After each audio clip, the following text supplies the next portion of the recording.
الحمد لله رب العالمين، والصلاة والسلام على رسول الله وعلى آله وصحبه ومن والاه. اللهم أري التي سبحانه وغتسو على الحال سوء كما ودي الله نياغا غنو نيانكم يفوبنيغا التي غنانيما نمبيرنغا الله غنو نيانكم يفوبنيغا سبريني جاربي يمبيرنغا ونصلي فارسن كما محمد المصطفى ادي صحابني ادي دنكني ادي سرسوغي يا خديا ما وندي ينكوتا الله غنو سكبا النبي جمعنا يوم القيامة الله غنو ينغني ينبنا الله غنو وتنتونغا تنجارنا الله غنو كرفورنا الله غنو نيمنا الله غنو لغرين سيرونو نو خدغا مغن سيرون دي يا رب العالمين كوبيتو خفما فيديو ولا سرغبه كونو سرغبه خخرندي ايمو كيتا إلي سمين او ماماني يغني دو خريتي كون كونو گلي گلي تلاتاكي كوتا ماردي مالنكي مو خنمغو ادنيو ساهم بلاغوا نعم ndeko xada anti duna bire ante toxini moxo bane kota ange sahantim mante xa kota watten na soxondi kota hammin tanga ankilun taxunte kota hammin de wuya ñaxun na ñanga allanta xaralogon bane igande igana kota ange xenxene xa kota xenxun na xutan kamma kota ñaxalinte kota sinonte kem moxoyani kota ange bireyenga kota xa anne duna walla wa hakkada duna bireyen ni ke ay bire sunga kebe kongo كنيان ابن القيم الجوزي رحمه الله أقدكو تسير مغا حميدي كدوني دونا فتان قلي دوناني الله يا خلي حميدو لاهرا أنتغني نونيي أنبكا دونيا أنغا بكا نقوبة مغا دوكيني أنغا تغني نقوبة نونيا كاني تاغو أتسير مغا كونو نا حميدو أرجغي ننتي كتابة مغا نانا فوبغي ميغانا نيا كندو أرني نيمي نانا مسكينة وقتار جغن بتان قلي أرجغني الله يا خلا غاكيني كومنا an kallengeni kebe arjaga anna kitta kenna maga ansugula maga hammi khumbene nyana kam mogo atante khumbene tu khumbene khibarene alla ya maga allo mon khibarene alla ya maga ankoren khibarene alla ya maga atanna qaw hammi do bani yai nalla dungen kitta kam mogo alla dungen ndanga kam mogo bawni tengini alla gin korosi atanna hammi do kenye Allah dunga yangana kin kita Allah wudunga nanda Allah gana dunga ndanga Allah nan kurusiniya Allah nan tangana ya Allah gana qon fosun tekin kam Allah gani ndaka khanna Allah gani ndaka khanna ya rabbal alamin wala watani junubu yampenya annabi de ko alayhi salam Allah gani ko men qanana anjare biniya watenga na seren kita gelli hammi ma ghammi ma tampiye ma jote ma watte ana serenjinu bunya yampana watani khairi nyade o ko anela kana kontrere ni wala ko hatini sahambela gunya nyinga nyimme sorom ni be ganyinga inyeme darwe yo alhamdulillah nga Allah tigana subhanahu wa ta'ala bususini nyaga na fumu o kama ago wotindi ni gello ga faransia bawlo kana soro go ni wori gala halaygo bo ay tusano iburunga mekenni khairi nyay o kuy me batte fe Allah yande kenya soronte bana mo yogo yanda lisemante ngor mo yogo ante ngana mo ko ku gana wori mo yogo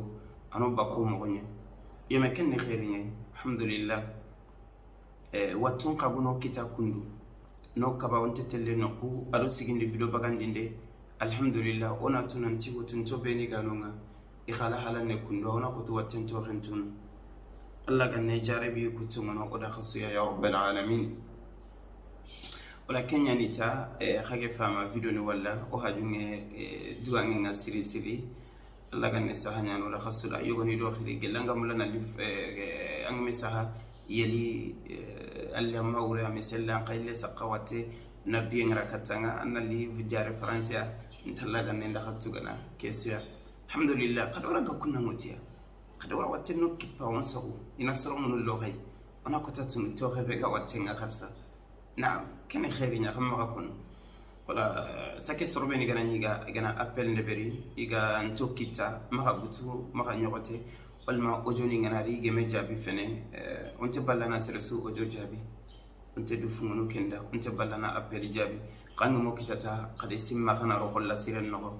o mamma yugo khado fere tikion kono geme video mamma maka kono harbani français c'est t'inquiète alhamdulillah ala ni'mati al-islam wal iman ken watenya ni khafam kume ko tayre na kan to walla imme kan video ga so ko fayni parce que kalle ngana rawtu usna du data ko tayre na kan ta ga ko ngalla naam ko tayre no tella on duna to ko khaga mu limne yego nyino haruna ga ko ga ni wajundini ad a groupe ni nyani saga sirero fa basire khayr ni kum mu ko tani alla ga hinne ni kharam mo ni mane me ni don no ko isuda go ga do ngi la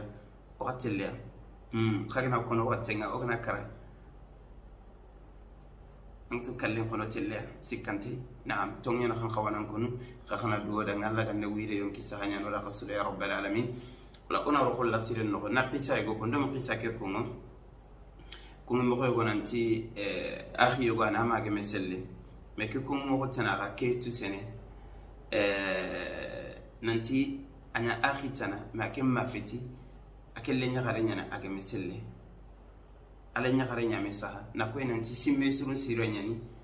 ngana akhi appel libranga makita awra khol siren no peut-être téléphone nyambuno peut-être ma mesaha wal ma wayasa ke sulay famini kama khara kana tante sira appel ya jabini ma abutunti ane serore wal ma futana la la competi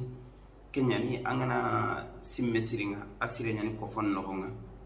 simme siringa nani ko fo ay yo tagana ay alaqa ko fon sirondini mais simme sire kan teno ngata anola tondini bakameya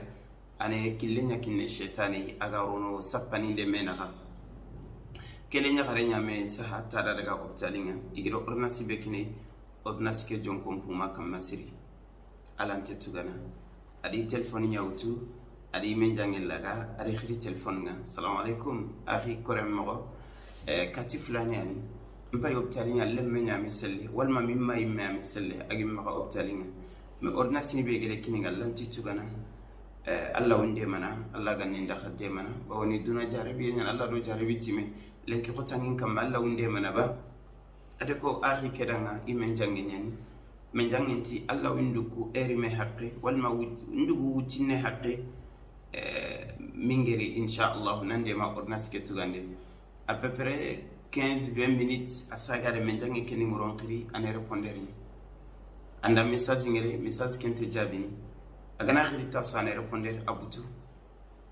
age butu shetane re adaga simme burunya simma wa oko foke fakanni ke bani ay sere hafeti ndi hajun ko ngara adin terinka amin jabi antituma mo sugini adi telephone nyimme akeri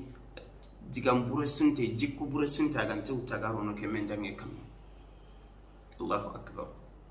Allah ko man le dinya après ti uchege dalla men jange keri fo laqen konko men jange ngeri laqal laga agre konko ali fo laqen ati ornasi jon kompay ale ya kan jinyen to kaga men jange payni mais pourquoi nyankili men yankita atangedin crédit mabe akhi na kunginda angedin crédit birakebe nan talle meke meselle fofo sumeni maha akota kanyeto on kawana mesuturu silame ni nyanoy ona le meke de masasa na ornasi ni tugada kinyam po sakra fa logatino na mede mana yillende maronde tenyako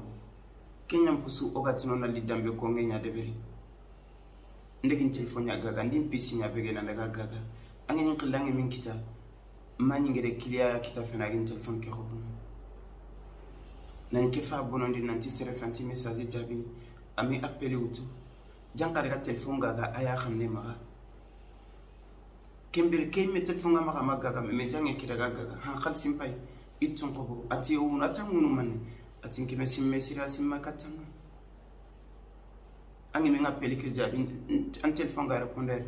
ntam page berinde man andan telephone yakiri jankande kan telephone gaga kuran na linde man nille menya jara wa hakeda kunduani wala una simme surunya simma katime قرأ الله نقول فما ظنكم برب العالمين ابن مسعود كنا كاتينا كنتي الله كمنا الله سما خير بان ان الله نينو ان سما بونن خكنيانين يقولون من باللي سما يسير كانت خالمين خانا خلاتون دي نمبيا قرا نيقينا ابل ان سما سانغنا ما قرا غنا دلا دي ان سما كندو والمان كينا خني كندو والمان لم هر جروب كلهم سما يسرو كانتون on me simana simme burun no xam nga kille kini shaytani wala o me sirsu appeli jabi wallahi sahanya man kantenu sino ya gungoyi o kan ta appel ni jabi ni ma alhamdulillah wala tigana oy do nga khala oy do nga murun no xam nga sallallahu ala muhammadin wa alihi wa sahbihi wa sallam wassalamu alaykum wa rahmatullahi wa barakatuh